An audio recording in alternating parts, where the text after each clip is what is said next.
Hey, hello and welcome once again to my YouTube channel. This is Reflex Image. In today's video, we'll be creating together a very simple manipulation. This is going to be a two-part. So we're going to start with this easy manipulation, and I'll be giving you all the background for free. All you just need to do is to join my Telegram group and download the file there.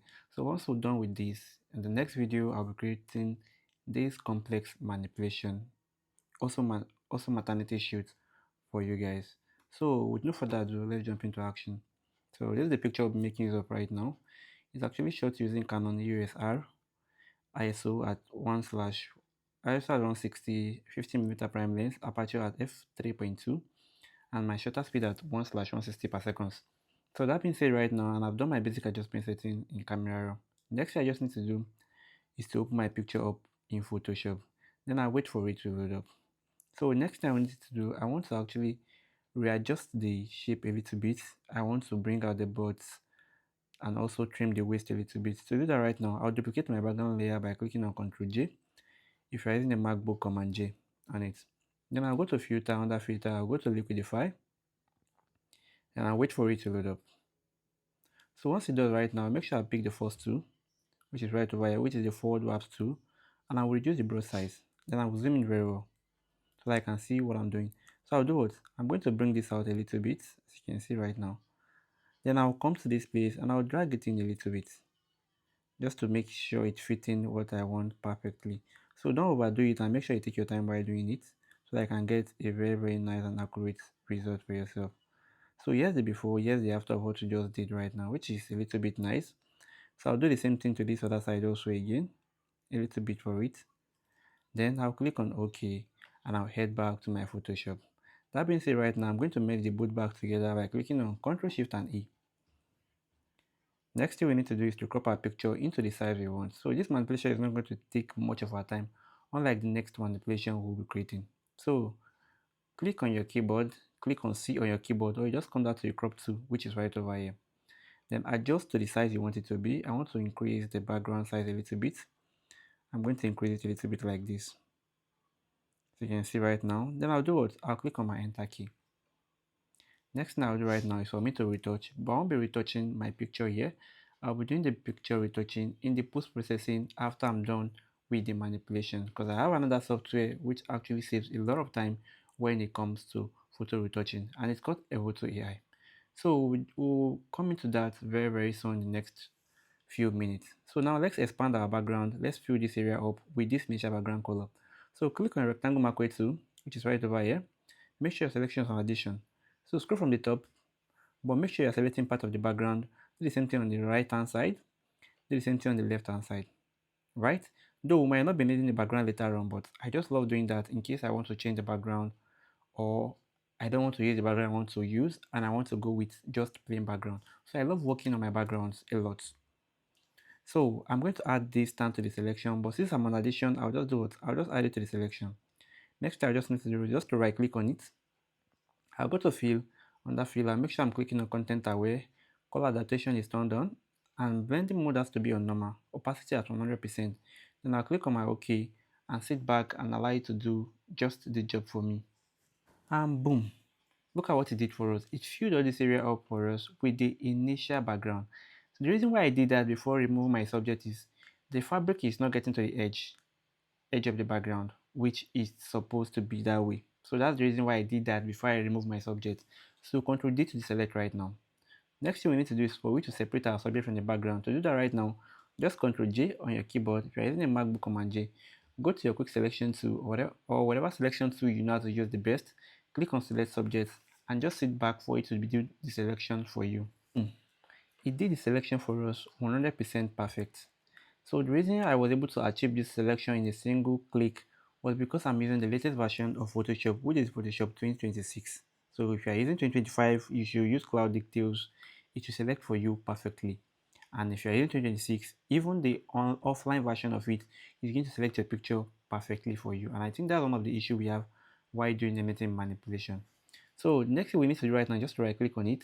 We go to feather, under feather, we'll be using 2 as our radius. Then we'll click on OK.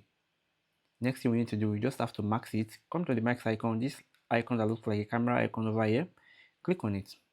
So you won't know what to just do right now, but if you have to turn off your background layer and to turn it on, you see we have our subject on an entire new layer, right? That being said, right now, next thing we just need to do is to click on our background layer now. Duplicate it once more. Just leave it the way it is right now. Then go to your file manager and bring in the background you want to use. So this is the most trickiest part when it comes to background manipulation.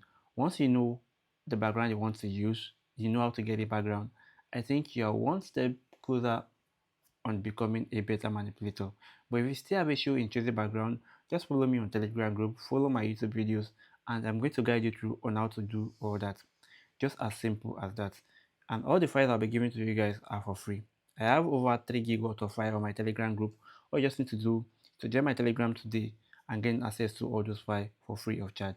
So now let's look for the background we're making use of. All I just need to do right now is to drag it down to my Photoshop. As you can see. Then I'll wait for it to load up. Then I will expand it to whatever area I want it to be. I think I want it to be around this way. So just go to my Telegram group and gain access to this background. It's free of charge. I won't charge a dime for it. As you can see, I'll still expand it, Control T on it. And I'm going to drag till I see fit. And I'll click on OK. So right now, even though I do not apply shadow on this image, nobody's going to know that the shadow is not there because it's already looking very, very real for me. And I like the way it is right now. But to make it more hyper realistic, all I just need to do right now is to do what is to come to this background copy over here. I'm going to drag it above the picture I was bringing, which is the overlay. Then I'll change the blend mode from normal. I'll bring it down to multiply. So you can see right now. Then I'm going to control L on it, which is my level.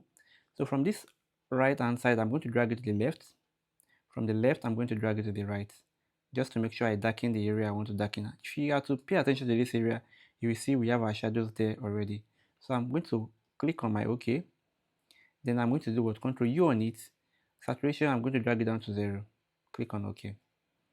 Can you see that we have our shadow now? Very, very simple and straightforward. What I just need to do right now is to click on the uppermost layer, click on my adjustment color, click on color lookup, then click on those 3D lots. So I just want to add just 1 or 2 lots to my picture. Wait for it to load up. So some of the lots are available for sale in my store. You can just visit my store today to gain access to those. But any other files, my backgrounds will be given to you guys for free. So let's see. I'll be using my near brown or my natural fineness. Yeah. Click on OK. I'll wait for it to load up and I'm going to bring down the opacity till I see fit. Till it gives me what I want. And boom. Very, very easy and straightforward. We were able to do it to manipulate our picture very, very fast, and we have a very, very nice background. So if you want to know where I download this background from, kindly watch my next video where I'll be guiding you through how I come about my background and do what how I do edit extreme manipulations. If this is your first time hearing about a photo is an AI photo editing retouching software which edit picture faster and more accurately. So here's where I do my retouching.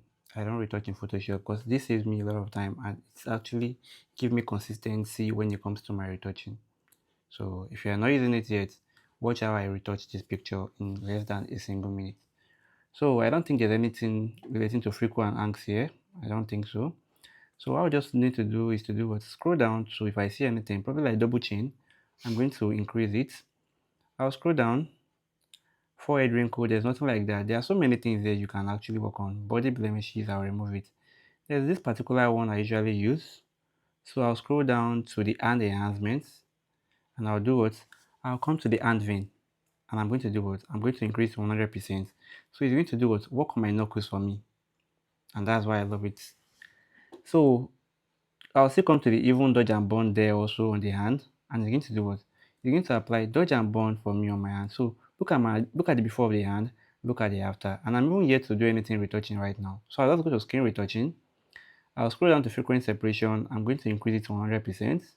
Wait for it to load up. And I will bring the low up a little also. And I'll scroll down to the body retouching also 100%. Then I'm good to go.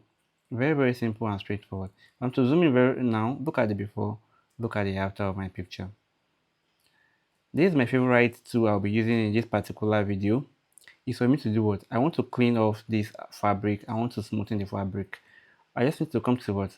I'll come to the fabric icon over here And I'll do what? I'll click on the room cook loading. Just have to sit back and wait for it to load up. Watch what it's going to do for us.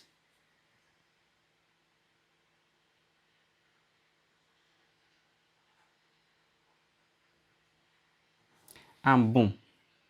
Look at the before of our fabric. Look at the after of our fabric. Very, very simple and straightforward. It's cleaned the fabric for us in just few seconds. Very, very simple and straightforward.